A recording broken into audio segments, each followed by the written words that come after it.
হুরুপ ইকামা expire passport হারিয়ে গিয়েছে তাদের জন্য আজকের এই ভিডিওটি। আসসালামু আলাইকুম বন্ধুরা, সবাইকে আরও একটি নতুন ভিডিওতে শুভেচ্ছা, অভিনন্দন ও ভালোবাসা। প্রিয় বন্ধুরা, এই ভিডিওতে যে তথ্যটুকু আপনাদের সঙ্গে শেয়ার করতে আসলাম সেটি হচ্ছে আমাদের অনেক বাংলাদেশি ভাইয়ের যাদের ইকামা হুরুপ রয়েছে, যাদের পাসপোর্ট হারিয়ে গিয়েছে, যাদের ইকামা এক্সপায়ার, তারা মাঝে মাঝেই প্রশ্নগুলো করেন, আমরা কি চাইলে পাসপোর্ট বানাতে পারবো নতুন? আজকের এই ভিডিওটি এই বিষয় নিয়ে। সকলে ভিডিও জুড়ে থাকবেন। ভিডিওটি ভালো লাগলে শেয়ার করবেন, ভালো না লাগলেও দেখতে থাকুন। দেখতে দেখতে ভালোবাসা ভালো লাগা হয়ে যাবে ইনশাআল্লাহ।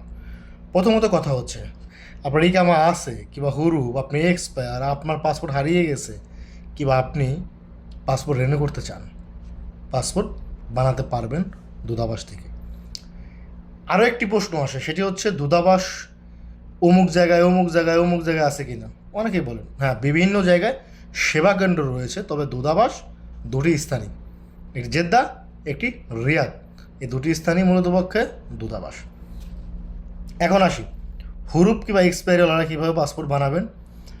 তাদের বিষয় হচ্ছে, যদি আপনার মেন পাসপোর্ট আপনার সঙ্গে থাকে, আপনি পাসপোর্টের ফটোকপি করে মেন পাসপোর্টটির সাথে নিয়ে আপনার ইকামার ফটোকপি করে, ইকামা থাকলে না থাকলে অ্যাপসেরি কিংবা তাওয়াক্কাল, যে কোনো ইকামার কপি থাকেই, সেটি নিয়ে কিংবা বর্ডার নাম্বারের কপি নিয়ে দূতাবাসে গিয়ে আপনি 5 বছরের জন্য 125 রিয়াল আর 1 বছরের জন্য ইমার্জেন্সি পাসপোর্ট 50 রিয়াল জমা করে পাসপোর্টটি করতে পারেন। 5 বছরটি 2 মাসে পেয়ে যাবেন এবং 50 টাকার যে পাসপোর্ট, যেটি ইমার্জেন্সি পাসপোর্ট 1 মাসের, সেটি 1-2 ঘন্টার মধ্যেই পেয়ে যাবেন। এখন আসি যাদের হারিয়ে গিয়েছে পাসপোর্ট, তারা কীভাবে বানাবেন। এখন এর মধ্যে হয়তো বা ই পাসপোর্টও হয়ে যাবে, যে আমার ই পাসপোর্ট হারিয়ে গেছে। তাদের ক্ষেত্রেও হচ্ছে ই পাসপোর্টের কথা এই কারণেই বলা, যে বিশেষ করে হারানো পাসপোর্টগুলো ই পাসপোর্টই হবে। অন্যান্য মেশিন রিডেবল পাসপোর্ট এগুলো প্রায় এক্সপায়ারির কাছাকাছি, কারণ এগুলো আগের পাসপোর্ট।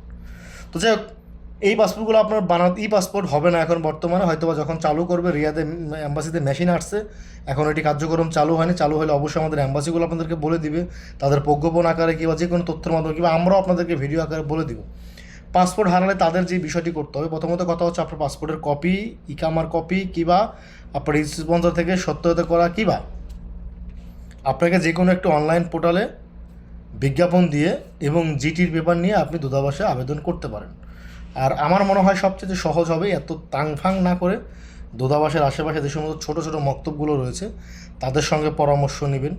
তারা ইনশাআল্লাহ কোনো না কোনো সঠিক সিদ্ধান্তে লিগেলি প্রসেসিংয়ে আপনাকে হয়তোবা তারা এই প্রসেসিংগুলো করে দিবে, অনলাইনের মাধ্যমে করে আপনার পাসপোর্টের ফর্মটি আবেদন করে দেবে। হয়তোবা তারা এই ক্ষেত্রে কিছুটা চার্জ দিতে পারে।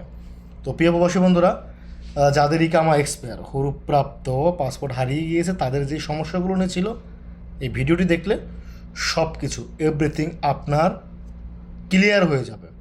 ইভেন ই পাসপোর্টধারী যারা রয়েছেন, যারা অনেকের পাসপোর্ট হারিয়ে গিয়েছে, তারা অল্প কিছুদিন ওয়েট করেন, বাস অল্প কিছুদিন, 2-1 মাসের মধ্যে ইনশাআল্লাহ হয়তোবা ই পাসপোর্টে দেশে চালু হয়ে যাবে। মেশিন যখন আসছে, ঘোষণা যখন দিয়েছে, চালু হয়ে যাবে। সবাই ভালো থাকবেন, সুস্থ থাকবেন। দেখা হবে নেক্সট ভিডিও তারা নতুন কিছু নিয়ে। আর আমাদের ইউটিউব চ্যানেলটি অবশ্যই অবশ্যই সাবস্ক্রাইব করে দেবেন যে কোনো সঠিক অথেন্টিক ভিডিও পেতে। আল্লাহ হাফেজ।